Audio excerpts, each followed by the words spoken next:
Selama rentang waktu antara tahun 1994 sampai 1996, terdapat setidaknya 8 anak jalanan di Jakarta yang menjadi korban pewafatan. 4 diantaranya korban tersebut ditemukan wafat di kawasan eks Bandara Kemayoran, Jakarta Pusat. Sementara sisanya ditemukan di sekitaran kawasan Pondokopi, Jakarta Timur. Kasus pewafatan yang sangat misterius ini memerlukan waktu hingga 2 tahun untuk berhasil diungkap. Pada awalnya, kasus ini kurang menarik perhatian masyarakat dan penegak hukum karena para korban adalah anak jalanan. Ahli forensik Dr. Abdul Munim Idris dalam bukunya Indonesia X-File 2013 mengungkapkan bahwa kasus tersebut awalnya diabaikan oleh banyak pihak karena situasi sosial korban yang rentan. Namun, situasi berubah ketika kasus ini mencapai korban keempat. Saat pemeriksaan medis, forensik mengungkapkan adanya pola luka yang serupa pada korban. Polda Metro Jaya mulai mengidentifikasi penyelidikan mereka. Pada tubuh anak-anak korban ditemukan tanda-tanda bekas jeretan di leher, sayatan di perut, dan luka akibat terkena benda tumpul di anus. Siapakah dalang dari kasus ini? Tanpa basa-basi, langsung aja kita ke jalan ceritanya.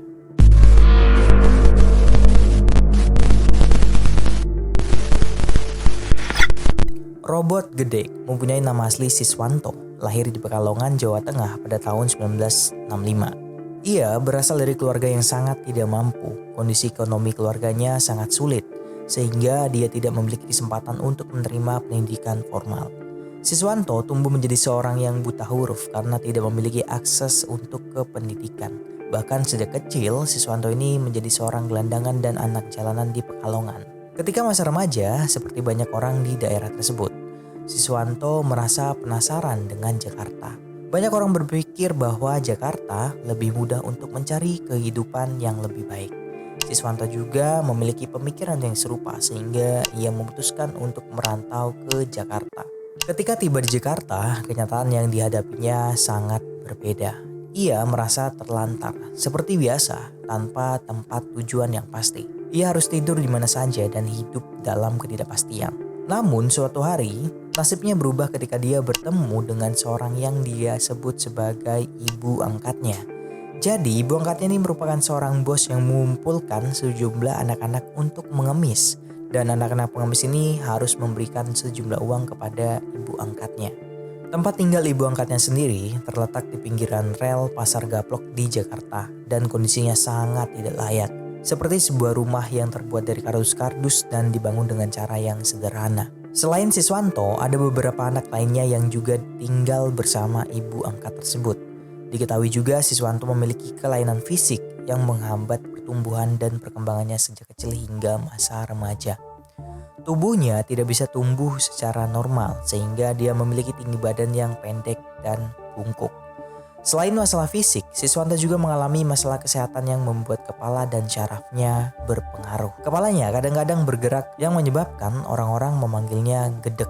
Siswanto ini memiliki tingkat kenafsuan yang berbeda dari orang lainnya. Sebenarnya dia pernah menyukai wanita di saat remaja, tapi tidak ada yang mau dengan Siswanto dikarenakan fisiknya yang pendek dan bungkuk. Dari sinilah semuanya berawal. Siswanto menyalurkan hawa nafsunya ke sesama jenis, terutama ke anak kecil. Siswanto memulai aksinya pada tahun 1994. Ia mulai mencari mangsa anak kecil, di mana ia berbicara secara langsung bahwa dirinya ingin melakukan hubungan begituan dengan anak kecil yang ia temui di jalanan. Tentu saja ada beberapa anak kecil yang menolak, tapi ada beberapa yang mau. Bahkan Siswanto ini berimajinasi bahwa dia menjadi laki-laki dan anak kecil tersebut menjadi perempuannya. Gimana dengan anak kecil yang menolak ajakan bejatnya? Disinilah robot gedek ini melakukan pewafatan pertamanya di tahun 1994. Di tempat robot gedek tinggal, ia merupakan satu-satunya yang paling tua. Jadi yang lainnya masih anak kecil semua. Jadi suatu ketika robot gedek ini mengajak anak kecil untuk melakukan hubungan badan, tapi ditolak mentah-mentah dengan anak kecil tersebut.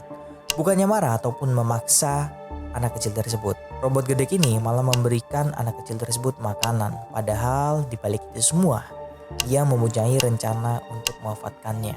Ia mewafatkan anak kecil tersebut dengan cara dicekik dari belakang ketika anak kecil tersebut lagi makan. Bukan hanya itu aja, setelah menghabisi korban, robot gedek ini malah menyodomi. Kemudian korban-korbannya dipotong kecil-kecil untuk menghilangkan jejak. Bahkan ada korban lainnya yang isi perutnya dikeluarkan. Dan robot gedek ini sampai meminum cairan merah dari korbannya. Ia meminum cairan merah dengan alasan jika dia meminum cairan merah tersebut, ia menjadi tambah semangat dan lebih segar. Dan rata-rata semua korbannya pasti isi perutnya dikeluarkan dan diminum cairan merahnya. Robot gedek ini melakukan aksinya pada tahun 1994 sampai 1997, di mana selama 3 tahun tersebut polisi sudah mulai menyelidiki kasus tersebut. Pada saat itu, polisi menemukan potongan-potongan tubuh di daerah-daerah tertentu. Rata-rata tubuh korbannya ini ditemukan di Pondokopi, Jakarta Timur, dan Kemayoran yang berlokasi di Rawa-Rawa.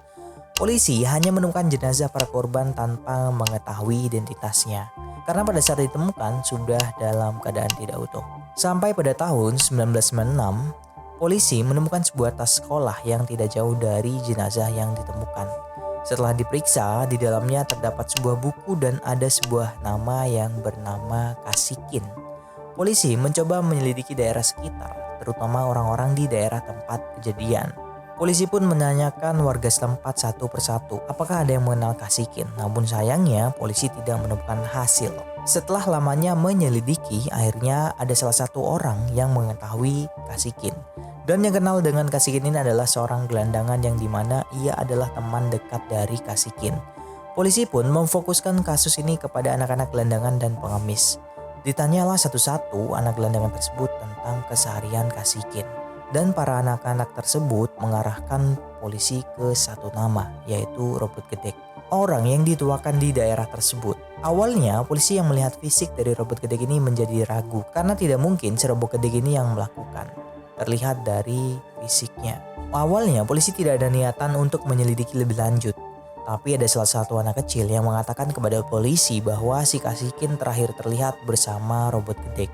Dengan adanya saksi, polisi segera mencari robot gedek dan menemukan alamat rumahnya yang berlokasi di Pasar Geblok di pinggiran rel di mana ia tinggal bersama ibu angkatnya.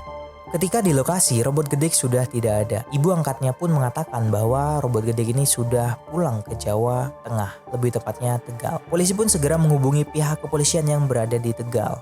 Dan mereka menemukan robot gedek sedang berada di stasiun dengan 2 anak kecil. 1 perempuan dan 1 laki-laki. Singkat cerita, polisi pun segera menuju ke lokasi. Ketika di stasiun, robot gedek ini tidak sadar bahwa ada polisi yang sedang mencarinya. Bahkan polisi beberapa kali melewatinya, sampai pada akhirnya robot gedek ini berdiri. Di saat berdiri itulah polisi baru menyadari bahwa itu adalah robot gedek yang selama ini dicari oleh polisi. Polisi bisa tahu dari ciri-cirinya karena ia mempunyai fisik pendek, pincang, dan kepala bergerak-gerak. Polisi pun langsung menangkap robot gedek dan membawanya ke Jakarta. Di perjalanan, polisi sempat menginterogasi robot gedek. Awalnya ia tidak mengakui. Malah si robot gedek ini meminta rokok dan kopi kepada polisi. Baru dia mau menceritakan yang sebenarnya terjadi. Setelah dituruti, barulah dia menceritakan mulai dari cara dia mencari korban sampai bagaimana dia mewafatkan korbannya. Singkat cerita, robot gedek mengaku telah mewafatkan 12 orang, tapi polisi menduga lebih dari 12 orang. Karena dari hasil temuan-temuan, jenazah tersebut bisa dikatakan lebih dari 12 jenazah. Pada akhirnya, robot gedek ini dimasukkan ke dalam penjara dan menunggu sidang. Sidang pertama dilakukan pada tanggal 21 Mei 1997. Di dalam persidangan, ia telah terbukti melakukan tindak pewafatan berencana dan tindakan sodomi terhadap anak-anak kecil, dan divonis hukuman wafat. Setelah persidangan, robot gedek langsung dibawa ke LPC Pinang. Tidak lama kemudian, ia dipindahkan ke Pulau Nusa Kambangan. Selama di penjara, robot gedek ini menunggu eksekusinya. Padahal pihak pengadilan belum menentukan tanggal kapan ia mau dieksekusi. Di sisi lain, ketika robot gedek di dalam penjara Nusa Kambangan pada tanggal 24 Maret 2007, ada salah satu temannya yang memberitahunya bahwa ia akan dieksekusi beberapa hari lagi. Tidak tahu dari mana asalnya, temannya ini mengatakan hal tersebut, mungkin bercanda ataupun memang beneran. Setelah mendengar berita tersebut, robot gedek ini malah stres dan sesak nafas. Dibawalah robot gedek ini ke RS untuk dirawat. Tapi sayangnya ia mengembuskan nafas terakhirnya setelah 2 hari. Dan pada tanggal 26 Maret 2007 ia mengembuskan nafas terakhirnya. Setelah itu jenazahnya diurus oleh pihak rumah sakit dan dipulangkan ke Pekalongan. Nah, motif dari robot gedek ini menurut dokter adalah karena pada saat masa kecilnya ia juga pernah disodomi dengan anak jalanan yang lebih tua. Hal inilah yang memicunya untuk mengikuti perbuatan keji itu. Jadi kurang lebih begitulah cerita dari robot gedek ini, predator kejam pada masanya. Kalau ada salah kata ataupun kata yang kurang pas, mohon dimaafkan. Dan jika ada kekurangan, bisa kalian tambahkan di kolom komentar. Terima kasih sudah menonton video ini.